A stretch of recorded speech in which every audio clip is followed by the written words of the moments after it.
CR101radio.com, podcasts, and more. 22. Hypocrites.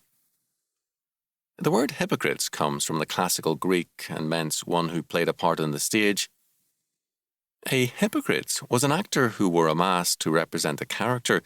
The feelings and ideas he expressed were not his own because he was simply acting. The meaning of hypocrite has not really changed since then.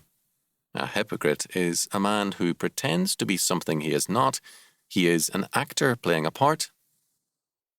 The modern hypocrite plays a part and pretends to be something he is not in order to mislead other people. He believes himself to be superior to other people and able to fool them. He claims, for example, to be a champion of equality. All men are equal. Only some men, as Orwell noted, are more, quote, equal, end quote, than others, and he is one of those superior ones. He believes in charity, but with other people's money and tax funds. He bleeds for the poor and hungry when it will bring votes, not because he cares. He pretends to be a Christian, but only because it is respectable to be one. Our Lord said of such men, "Woe unto you, scribes and Pharisees, hypocrites!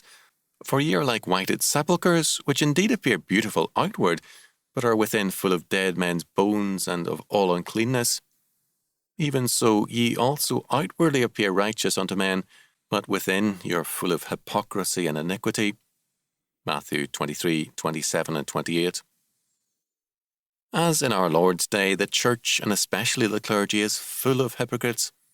They profess to be Christians, but in their hearts they despise the faith, and in their actions they reveal their dedication to revolution. They preach alien gospels and subvert the scriptures, and piously claim to be the real Christians and the true church. In politics also, we are overwhelmed with hypocrites.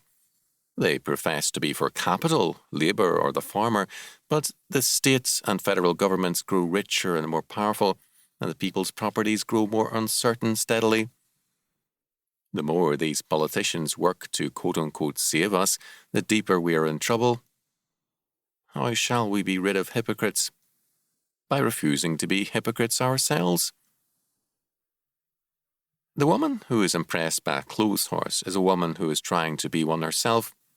The quote con man, end quote, never ends up with any money. He himself is an easy target for get-rich-quick schemes. The hypocrite is a salesman selling an idea, a false front, or himself, and so he is most impressed by more professional false fronts. Hypocrisy feeds on hypocrisy. Hypocrites get into the pulpit easily when there are many hypocrites in the pew, and hypocrites gain votes readily for public office, for they have millions of hypocrites to vote for them.